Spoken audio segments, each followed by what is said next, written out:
Good afternoon and welcome to Seattle Metro Chamber's 142nd annual meeting. My name is Krishna Tyagarajan, and in addition to my role as president and CEO of the Seattle Symphony, I'm also a proud member of the Chamber's Board of Trustees and its Nominations and Governance Committee. While our world is full of politics today, the Chamber is a place for good policy and advocacy. Great policies like Doors Open, which will support the arts in King County with $100 million, rebuilding the creative sector, and creating resilience and strength in our inner cities and downtown Seattle. The Seattle creative sector attracts many of the world's leading artists, and last week, the Seattle Symphony was proud to announce Shen Zhang as our next music director.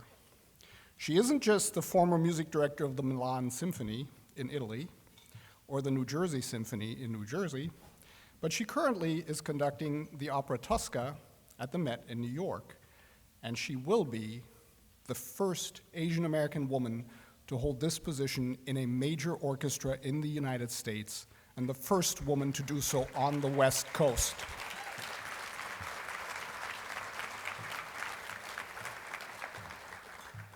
Such positive change is only possible in a community like ours, where we look for innovation and inspire creative excellence, which connects us to the theme of today's event, inspiring courageous leadership. You see, at the Chamber of Commerce, Rachel Smith and Ada Healy were crucial supporters of Doors Open when it counted. They understood that making a significant change requires courage and determination to take a position for growth, for diversity of ideas with inclusion of all communities. And so, I'm excited to get the program started by introducing one of the Chamber's inspiring leaders, immediate past board chair, Ada Healy. Please join me in welcoming Ada. Thank you.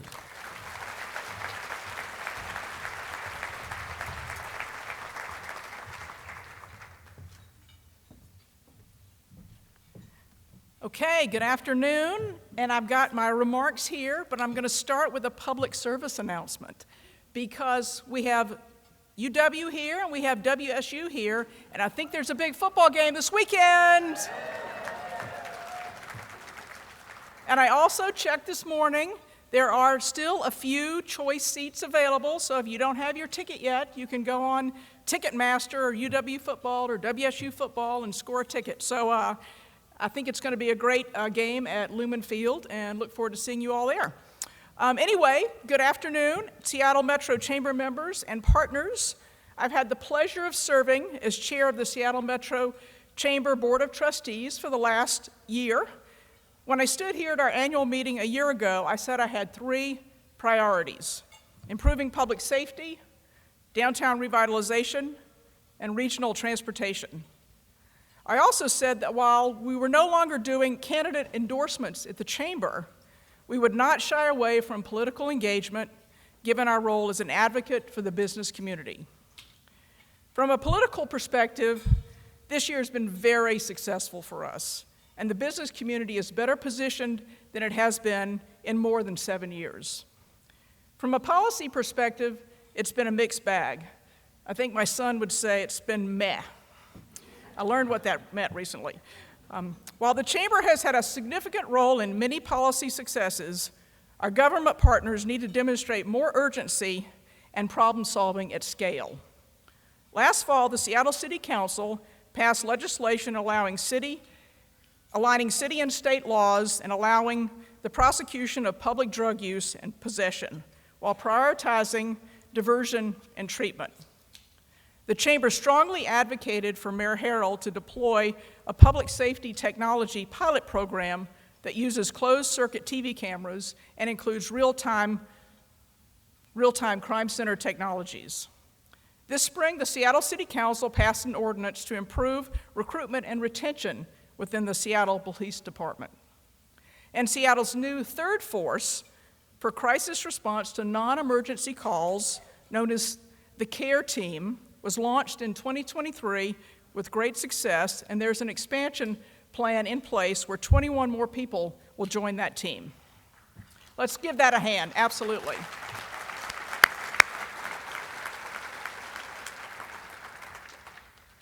On downtown revitalization, we worked in lockstep with our partners at the DSA and the Office of Economic Development to implement all aspects of the mayor's downtown activation plan.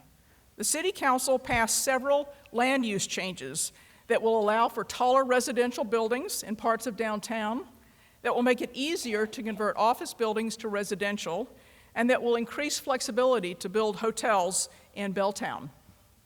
We also worked successfully in getting the City of Seattle to waive street use fees for temporary and year-long food trucks and for small to medium-scale street and sidewalk events and activities. And last but not least, there's transportation. And there's going to be an applause moment in a minute. Since April, East Side residents have been riding light rail between Bellevue and Redmond. Wait for it, I'm not yet ready yet. Light rail finally reached Snohomish County with 4 new stations between Northgate and Linwood that opened on August 30th. And last, we look forward to connecting stations across the lake in 2025 and in Kent and Federal Way in 2026. Now let's have an applause.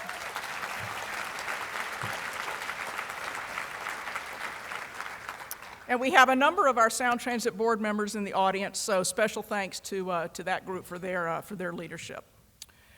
We also made sure our priorities of transit and freight, along with safety, maintenance, and preservation, were funded in the next Seattle Transportation Levy, which will be on the ballot this November.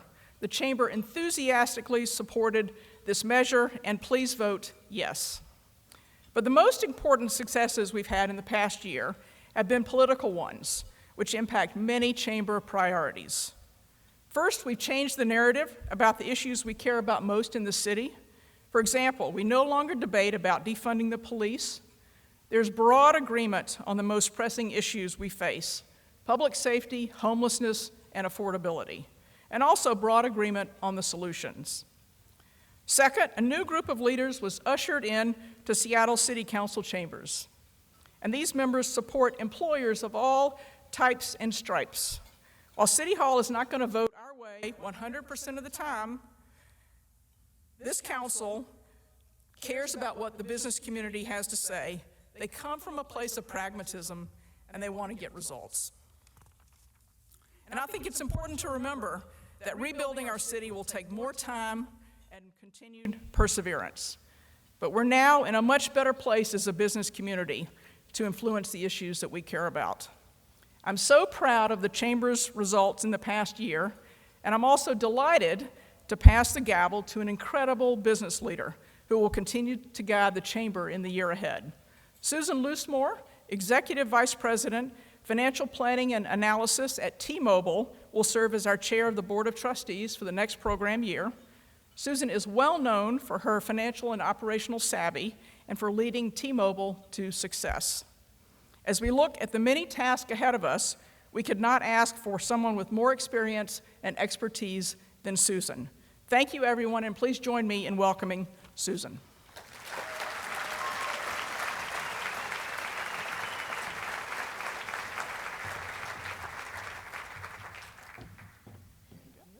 Thank you. Thank you. All right. Okay.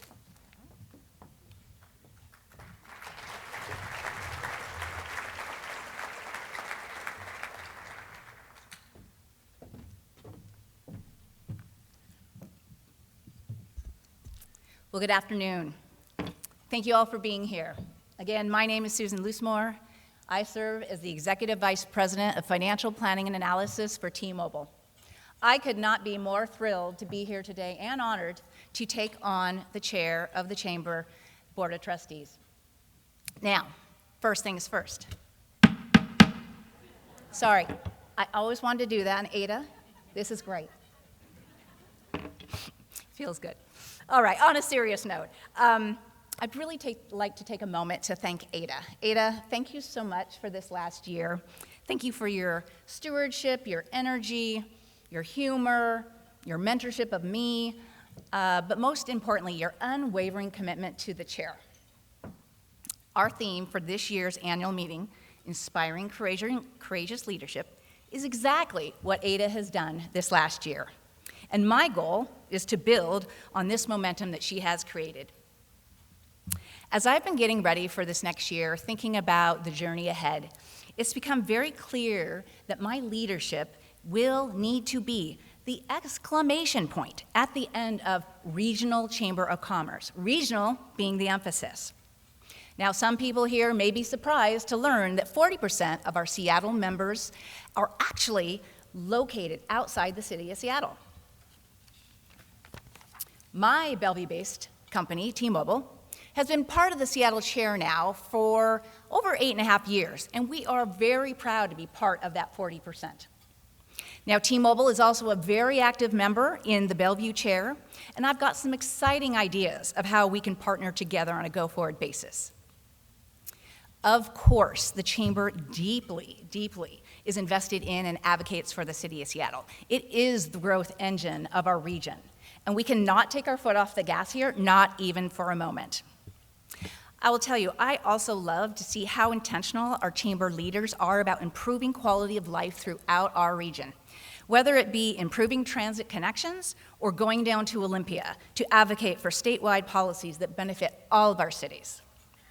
For example, every spring, the Seattle members Chamber of Commerce, coupled with the Portland Chamber of Commerce, jointly fly into Washington, D.C.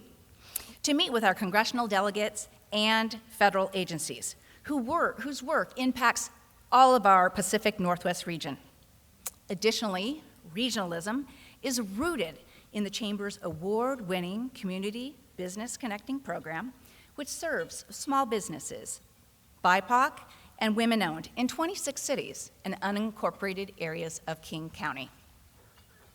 The Chamber team also shows up to connect these regional aspects.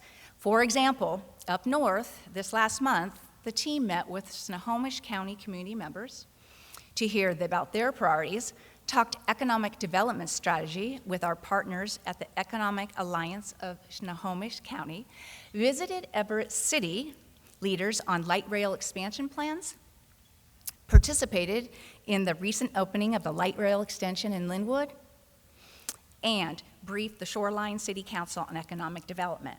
Now, heading over to the east side, staff participated in One East Side's Economic Outlook Summit at the Microsoft campus, and also joined partners at the Kirkland Chamber of Commerce for their State of the City with Mayor Kelly Curtis. They also participated in the opening of the 2 line in both Bellevue and Redmond. In addition, they strategized on affordable housing down south with our Tacoma City Council members. So when we say the Chamber has been everywhere, we mean it, and we do it with purpose. We believe working together and showing up is what leads us to success and prosperity for everyone in our region. And the momentum is building in our region. I personally feel this every time I see a light rail swoosh by me on I-5, or whether I see a new small business open up its doors on the street of Seattle. In addition to this momentum, this is paired with optimism of new regional leaders. We have great confidence in new Sound Transit leadership and in Sue Rahr, who just stepped in as an interim Seattle police chief. Plus, as we all know, right around the corner, we're going to be ushering a whole new set of leaders at the state level, including governor, attorney general, and other legislators. We need strong leaders who will face challenges head on. We need leaders with a bias towards action, and we need to set expectations of results and outcomes, not just winning hearts and mind. Now, by staying laser focused, we can together, with these inspiring leaders, make difference on the progress on quality of life challenges and growing prosperity for everyone. I'm going to call it a wrap here. Thank you so much. I appreciate your time. And if you don't mind, please join me in welcoming our very own Seattle Chamber of Commerce President and CEO, Rachel Smith.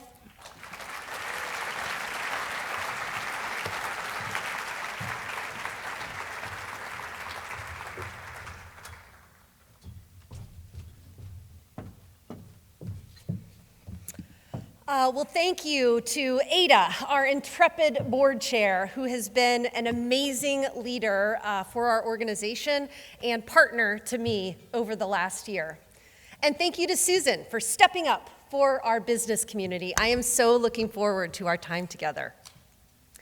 Thank you to our sponsors of this fantastic and reimagined celebration, to the elected officials and community leaders who partner with us, to the Weston leadership and workers hosting us here today, and perhaps most importantly, to all of you, the amazing members of the Seattle Metropolitan Chamber of Commerce.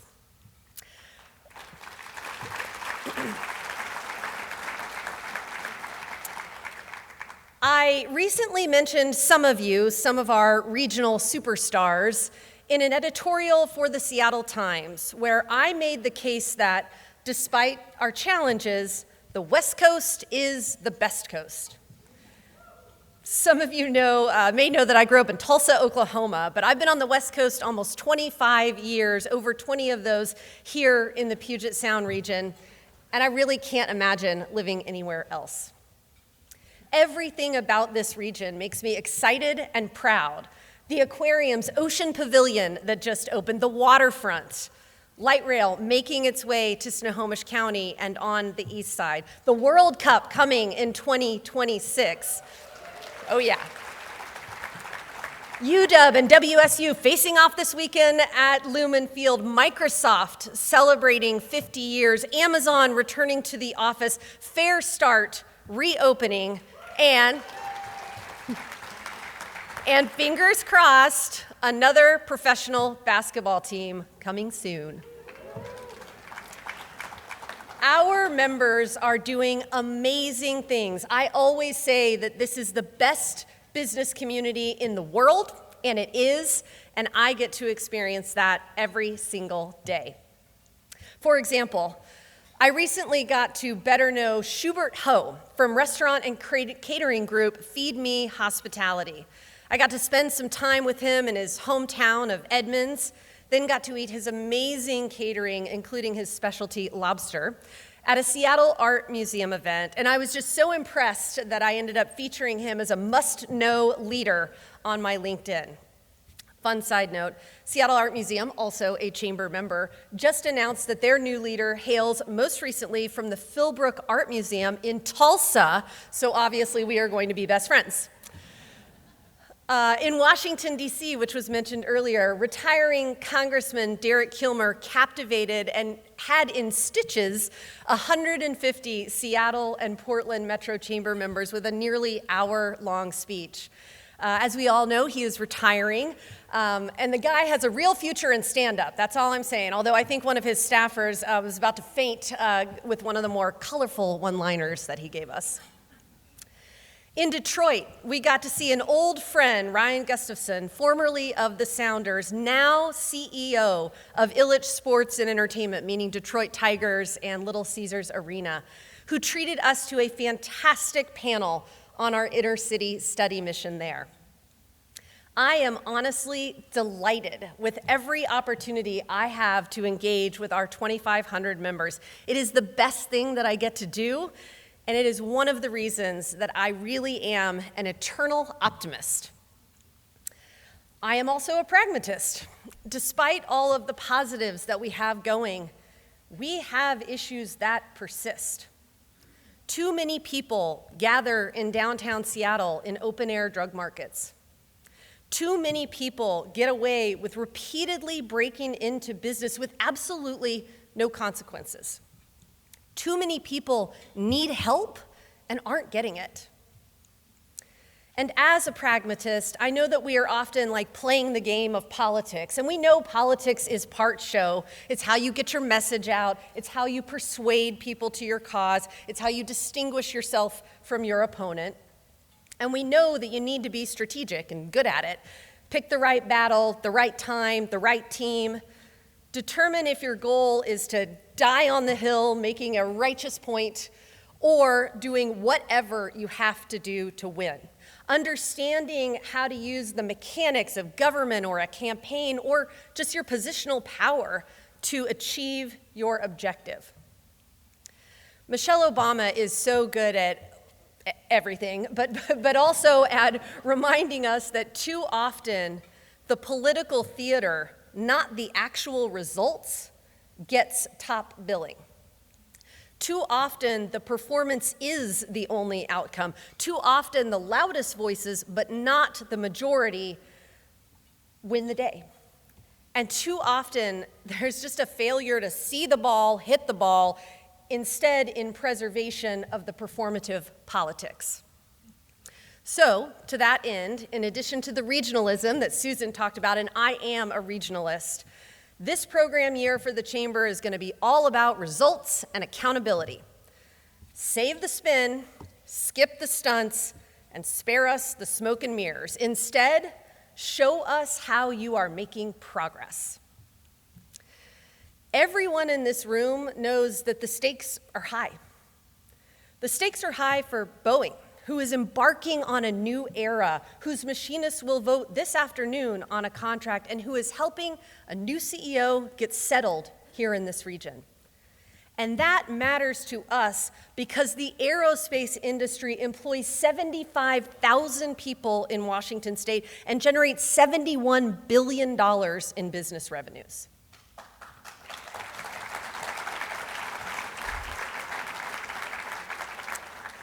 The stakes are high for restaurants in Seattle, with a minimum wage policy change coming soon, one that was conceived over a decade ago and that couldn't take into account the impacts of a global pandemic or the public safety costs that are really burdening these businesses. And that matters to us because restaurants are an essential element to the places, the neighborhoods, and the cities where people want to be.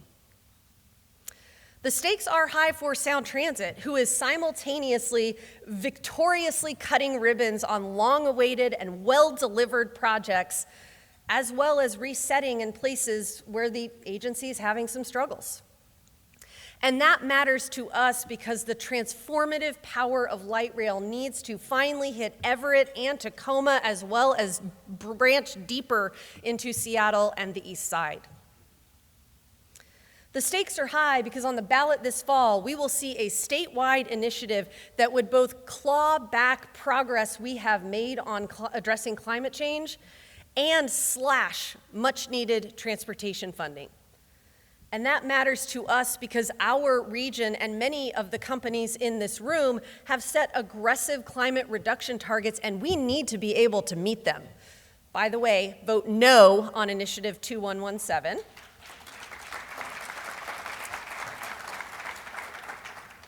The stakes are high for City of Seattle leadership, a mayor starting to look towards a re-election, a new city council seeing the 50-yard line, getting in formation, and starting to move down the field.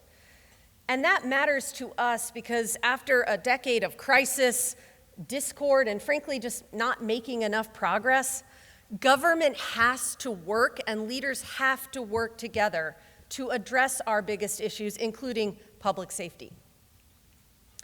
And finally, the stakes are high for the Chamber and for our entire employer community. When we are effective, someone will make us a target. When we get things done, someone will try to undo them. When our voice and our point of view is strong, someone will be angry about it. And to that I say, bring it on. Not out of arrogance or somebody who's looking to pick a fight, but because being angry simply isn't good enough. The high stakes don't scare us, they fuel us, and we have earned our right to be at the high stakes table. And we've earned it by actually doing the work. And again, not the theater, although it is great to speak from the big stage and have the press conference and get the quote in the article. And we do a lot of that. Being visible is important, and it's an important part of what we do and how we make an impact. But you're much more likely to see me or one of the Chamber team members taking a phone call from a city council member as we race between meetings, helping a member sign up for our technical assistance, celebrating a business success on social media, or convening all the stakeholders to the table to help solve the problem.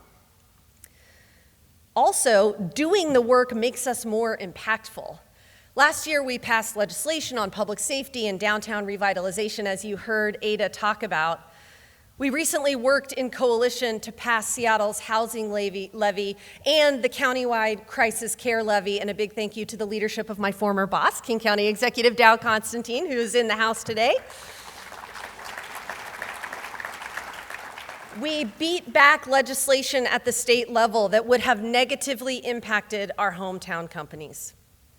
And doing the work attracts more people to us. Last year, we had 8,000 registrants for our events, added 450 new members, and kept a 90% renewal rate, and took 250 delegates around the globe.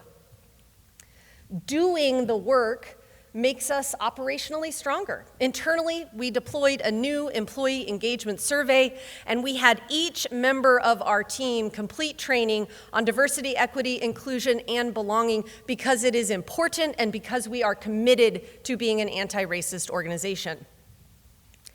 And actually doing the work, so not just being the talkers, but being the doers, it gets us recognized. We won an International Economic Development Award for our Community Business Connector program. So, is it time to take a breather? Absolutely not. We have seen what fills a leadership vacuum here in the region, and it isn't good. Around the office, we call ourselves the Relentless Chamber, and we mean it. We have to be relentless in our pursuit of progress, because when we rest, they win. I'd like to take a moment to remember just a few leaders who were also relentless in their championing of this region. Acclaimed restaurateur and local do-gooder Tamara Murphy, former state treasurer and longtime CDRT member Jim McIntyre, and the one and only, the best of the best, Mayor Charlie Royer. All made this place better, and all will be missed.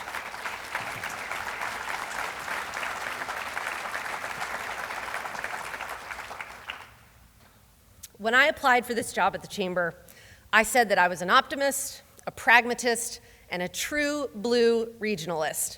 I still am. There is a lot to be excited about, and we are. The stakes are high, but our ambitions are even higher, and we will actually do the work for all of you, for our members, relentlessly. Thank you all so much for being here.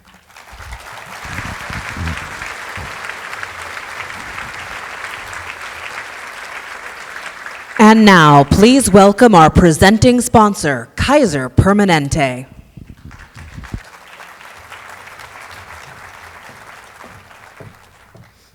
Hi, everyone. Good afternoon.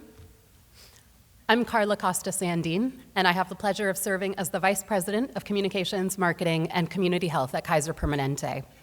Thank you to the Chamber and everyone here today. It's a pleasure to see so many friends in the room, and we at Kaiser Permanente are proud to be the care and coverage partner to so many of you and your teams across our state.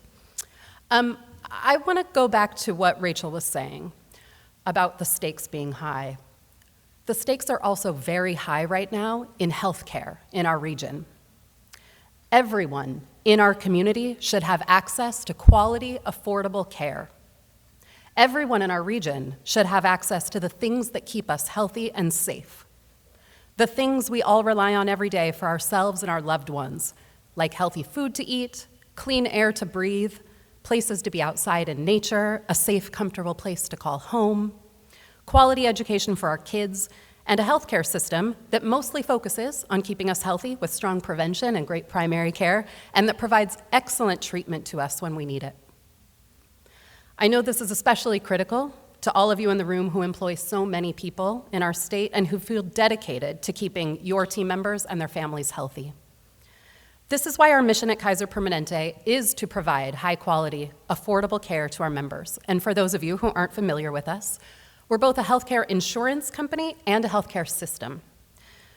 We have over 30 clinics across the state, over 600,000 members, and over 1,200 Kaiser Permanente physicians. 100 of them were named top doctors last year, and several of them are in the room today with me. Yes. And our mission does not stop there. We're also committed to improving the health and well-being of communities across our state through grant-making, research, and providing direct access to care for thousands of people who otherwise would not be able to access care.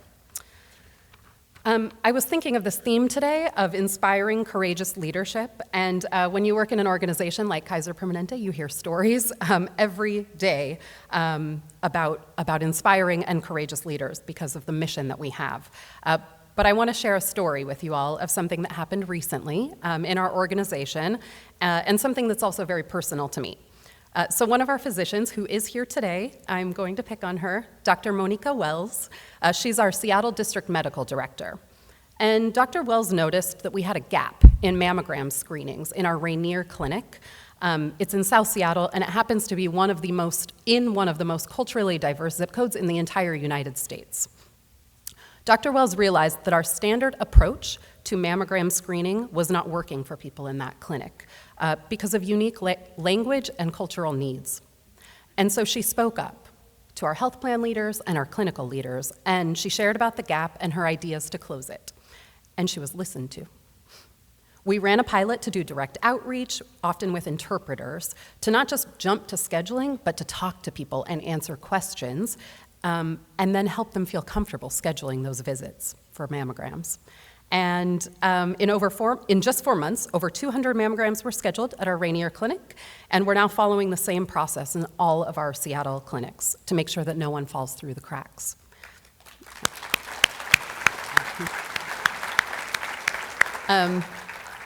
I am a survivor of breast cancer because my physician at Kaiser Permanente believed me that something felt wrong, and I was able to get in right away for a mammogram. So thank you, Dr. Wells. It's a pleasure to work with people like you who I know are leaning in and speaking up every single day to make sure our mission of quality, affordable care is achieved. I could share stories like that all day long, but let me just wrap up by saying Seattle is my home. I was born here. I have raised my son here. I love our home, and I am so grateful to the Chamber and everyone here for your leadership that is continuing to make our region an even healthier place to call home. With that, I am pleased to introduce our keynote conversation today. It will continue to develop on this theme of inspiring courageous leadership. First, I'd like to reintroduce Ada Healy. Ada is Chief Real Estate Officer at Vulcan. She was the Seattle Metro Chamber's immediate past board chair and a passionate advocate for the Seattle business community.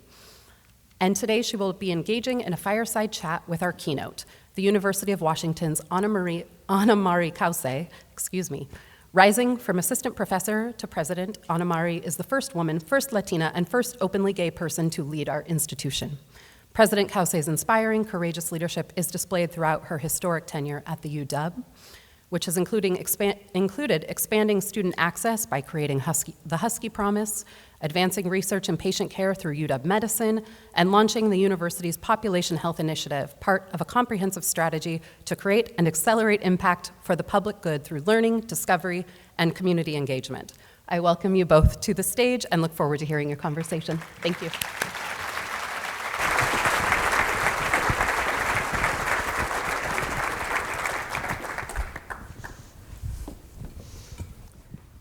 Okay, we had a mic check earlier. Is it working?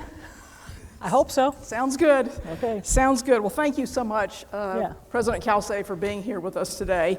And, you know, we heard from Carla about a few of your signature achievements, but what she didn't really talk about is your leadership style. And I had the opportunity over the last couple of days to talk to a handful of people who you have worked with for a very long time, and now I get to start out by doing a little embarrassing. So I'm going to tell you, as well as 1,000 of your closest friends, what people have said about your leadership style. She's a rock star, she's as good as it gets, she's a joy to work for.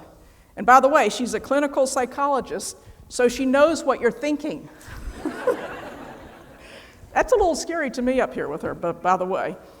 She hires great people and turns them loose to do their jobs.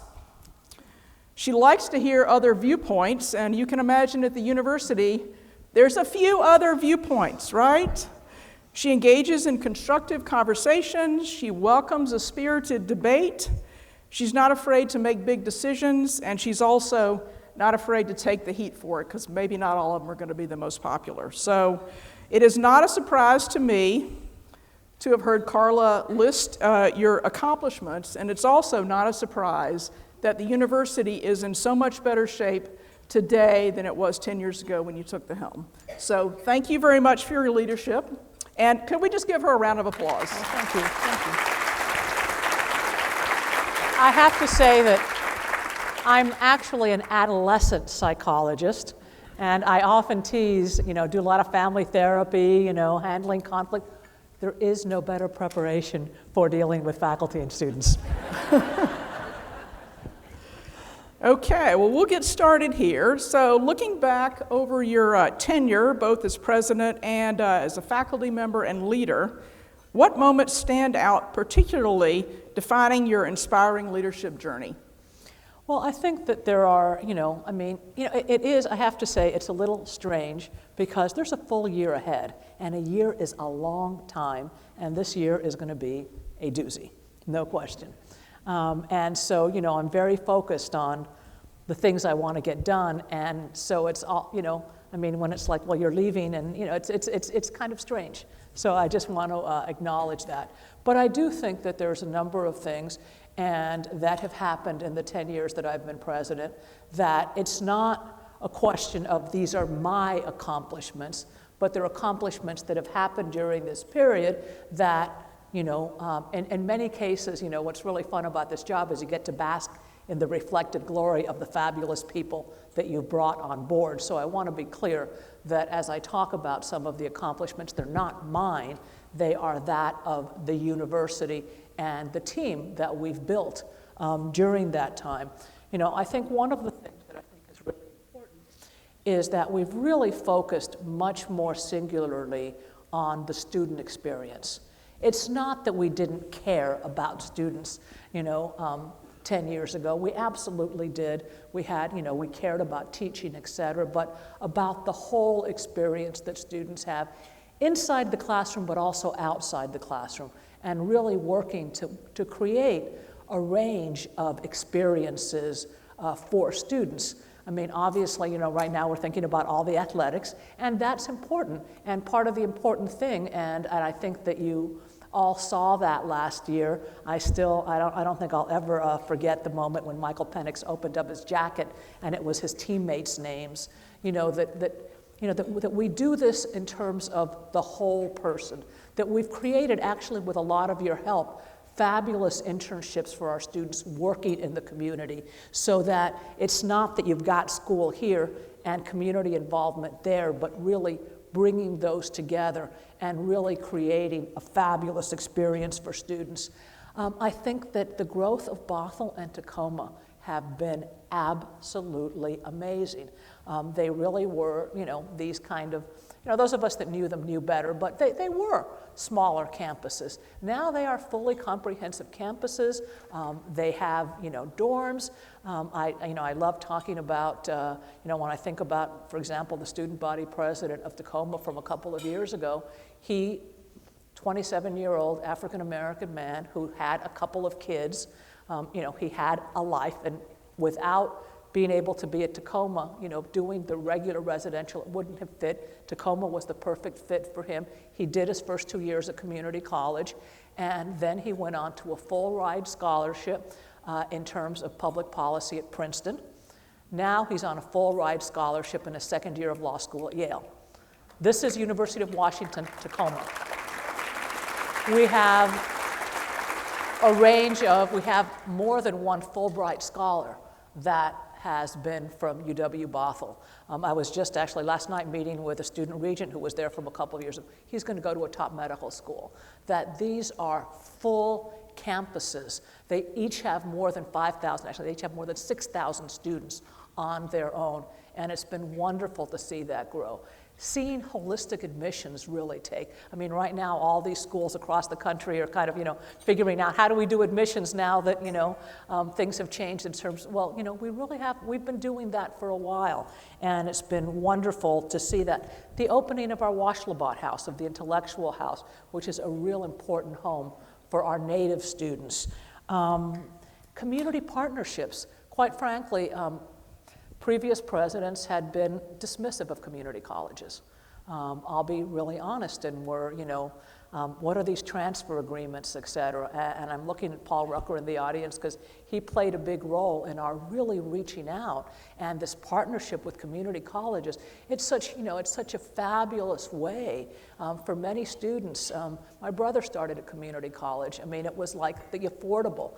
I didn't start a community college, but my parents wouldn't have let me leave home when I was 18. And the community colleges are really important, and not just in terms of student transfer, but in terms of partnerships, in terms of research, working in the community. And I think that that's something that we've really strengthened. Our healthcare partnership with Gonzaga, that has been absolutely amazing. People used to, some of our medical students talked about being whammied, meaning sent to Spokane. Now it is choice. They want to go there because it's such a wonderful environment for going to medical school. And I do have a few notes. So we've doubled the size of the RIDE, our rural dentistry program. The Population Health Initiative, which is something that I launched very early on that included the Rosling Center for Population Health. I remember in the early days, it was so hard for me to explain to people. People would ask me, why do you care so much about Ebola? It's off in Africa. And I would say, well, wouldn't you rather deal with it there than when it makes it? I think with COVID, we all know that health anywhere can be health everywhere. And so that's been a really important initiative. There's a couple of other universities that now have their own population health initiative in partnership with us. Actually, one of the things that I did when I was interim, because I kind of wanted to see, could I be myself and be president? I wasn't sure, I really wasn't. And so I launched the Race and Equity Initiative, and I talked very personally about some of the issues in my own household growing up, some of the prejudice that I felt from my parents, some of the difficulties I had when I came out to my mother. And I talked in a very personal way, which university presidents don't tend to do. But I needed to test out, could this university deal with me? And I really think the Race and Equity Initiative has been really, really important. So, there's a number of things that, I love the fact we have one of the most diverse leadership groups in the country. In terms of our deans are majority female at this point. Our student body leaders, 3 of them are African American, and they were all chosen because they are the best, and they are the best. But I'm saying, that what happens is you start growing a team, and then it attracts other people. I want to be there because I'm not going to be the only, and I will be listened to. And so I really feel very good about what we've built. And I'll say, this year, our freshman admissions in 2015, which is when I started, we had a record number of applicants. It was about 35,000. This year we had 70,000 applicants at a time when other places are struggling to get students. And again, it hasn't been, we certainly do recruitment work in our local high schools. We don't recruit out of state. It's our reputation. I just came back a while ago we have an event called Converge where we work with all our alumni chapters in Asia. And it was just fabulous to see. I mean, I really was a rock star there. I like to say I was Dubs. Everyone wanted their picture taken with me. And it's just been lovely to see our global reputation growing not because of the reputation in and of itself, not because of the number, but because of the opportunities that opens up for our students to really, change the world. Okay.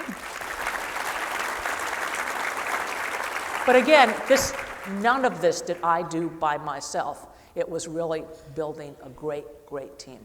She's very modest.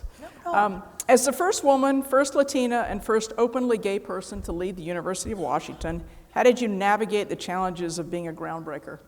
Well, I love the way that's phrased, first openly gay. We all know that they were out there before. On the one hand, I think representation matters. And I'm very proud. I get calls from students, from faculty members, et cetera, that how did you do it? And I hear from people, I now think I could do it. I'll be honest, I remember at some point someone was talking to me about being a dean or whatever, and I said, me? There's no way. It didn't mean that I didn't think I could be a leader, but I thought of myself as leading from the margins. I just did not think that someone like me could be in a position like this, that, regents would ever choose me, that, the legislature would accept me, that, it just did. And I think that there are now people who do think they can do these things, and we have seen the number of gay, the number of Latina, the number of women leaders go up. Not that they've been treated that well, but my goal is for it to be not a big deal. I would love it to just be, oh, of course, it's not a big deal, but I do think representation matters, and I do think that at times I've had to explain myself a bit more, or one of the things that's interesting, I think being a woman in particular, is that when people, I do quantitative research, I deal with big data sets, et cetera. But when people talk, numbers, especially when men are talking numbers, they go slow, like if somehow you don't understand budgets or you don't understand, and there's some of that, and you kind of laugh it off. You can't let it stop you. A lot has changed.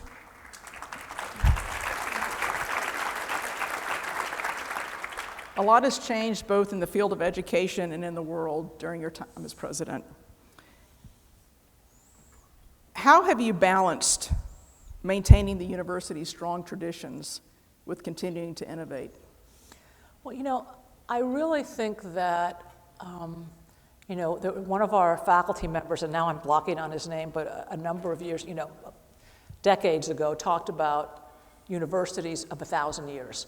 Universities are just about the oldest institutions after cities.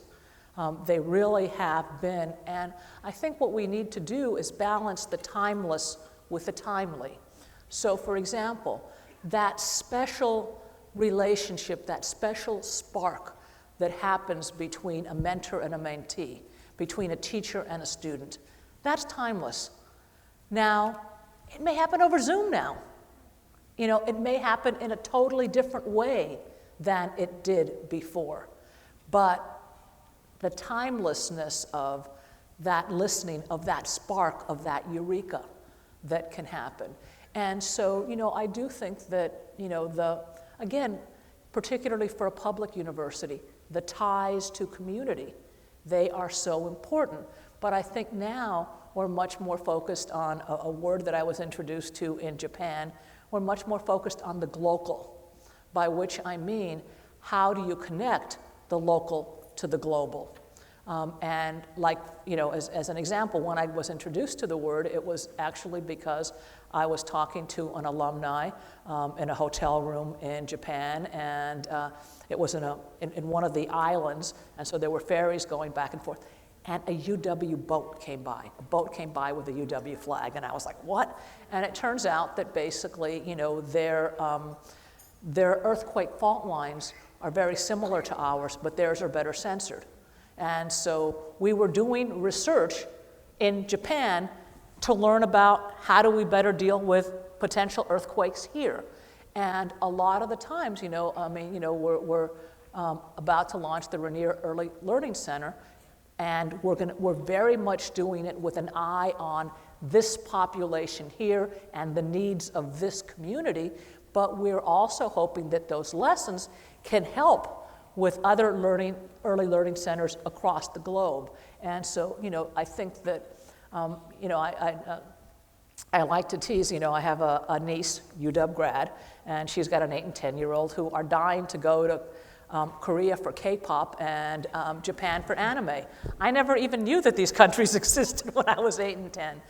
I do think that tie, that we are our main goal is to make Washington State better. There's no question. But then how do we tie that and use those lessons to make the world a better place? And so, I do think the scale at which we work is very different. Nowadays, a much larger number of our students are studying abroad. And I think that is a fabulous thing. So we do want to keep that timeless, that community tie, that service to community. But what the shape and what it looks like is going to, I mean, we have students now that come in already from day one, they want to start their own companies. That was something that students couldn't do before because you couldn't have a workforce, et cetera. So we need to be timeless. We need to make sure that our students know how to learn writing, but guess what? They're going to use AI as part of their writing, and we need to, you know, the toothpaste is out of the tube. We need to make sure that they can learn to use these technology, not block them away from it. So, you know, the essence, you know, to think about some of the, you know, our medical students and, you know, the way that they are more and more using, you know, are able to use, how shall I say, simulations before they're actually working with patients, and that really trains up their skills. Or the way in which right now some of surgery is in fact being done with robotics, et cetera. But the idea of caring about the patient, listening to the patient, that is timeless. So it's really about bringing those things together. As you think about UW and you think about the next 5 to 10 years, what challenges and opportunities will the next president confront? Well, you know, I mean, some of that is, of course, unknown. But, you know, what I think that we are going to be able to attract, in fact, I'm already getting calls from sitting presidents at great institutions that are thinking about this as a place that they want to apply and want to talk to me more about it. You know, one of the things that I think is fabulous about where we're at is we are good enough to sit at any table with anybody. And I don't just mean athletics.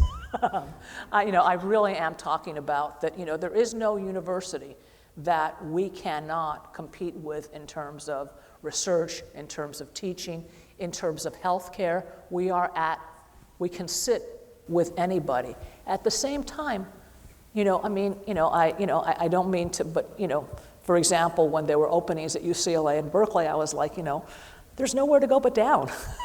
You know, I mean, I don't mean that in a bad way, but, you know, we still have room to go up. And so you can really come into an institution where you're already at a place where you can sit at any table and be taken seriously, yet you have room to go further and go higher. And I think that that's going to be incredibly attractive. I think that one of the things, the biggest challenge right now, and one of the things that's been most difficult over the last few years has been public confidence in higher education. And I really think that that's part of why we have to do more work going out to communities, talking to the public, making it clear. For example, you know, one of the things that I am very proud of, this is a program that I was very involved in putting together before I was president, is our Husky Promise. We now have more than 60,000 students that have gone to the UW tuition free. And yet, I know that there are students out there that every single one of us know that they would get not only full tuition, but plus. But they don't know it, and they're scared of even applying because they don't want to come out with debt. Our average student, more than 60% of our students come out with zero debt. But they don't know that, and you know, that creates some distrust. I also, and here I'm going to say something controversial, but I don't believe in giving anybody a 100% free ride, which some universities do. All of our students are expected to pay for some of their tuition, either in terms of we'll give them a job on campus, or they can work 20 hours a week for 2 quarters, or they can work during the summer, or they can take out a $5,000 loan a year. It's their choice, but we don't 100% because we think it's important. I think it's important that I can talk to a low-income taxpayer whose taxes are helping and say, no, no one's getting a free ride. I also know from research, for example, in mental health, that if you charge someone $5 for a therapy appointment, they're more apt to actually show up and engage than if you charge them $0. I want every student to have skin in the game. Like I say, we're happy to give them a job on campus, but you know, yes, it's totally affordable. You know, for students who can't pay, we'll give them, but there's a part that they have to do with their labor. And I think that's really important, and I think it's a mistake to make it 100%, because then it's very hard to explain to people who really are struggling to pay, and the middle class really does have a hard time sending their kids to college.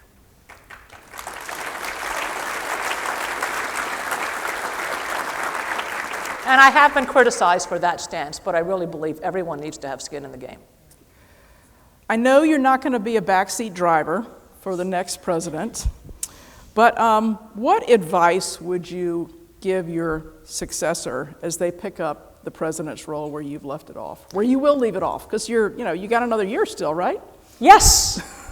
Yes, and I'm not going away. I just want to know, Seattle is my home. I'm an immigrant. I grew up with my parents' home always being this place that was out there. Home means something to me.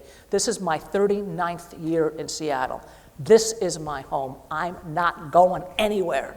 And I want to continue to help the university and our city, our county, our state in any way that I can. But I am going to take a little bit of a leave and, take a few months to relax.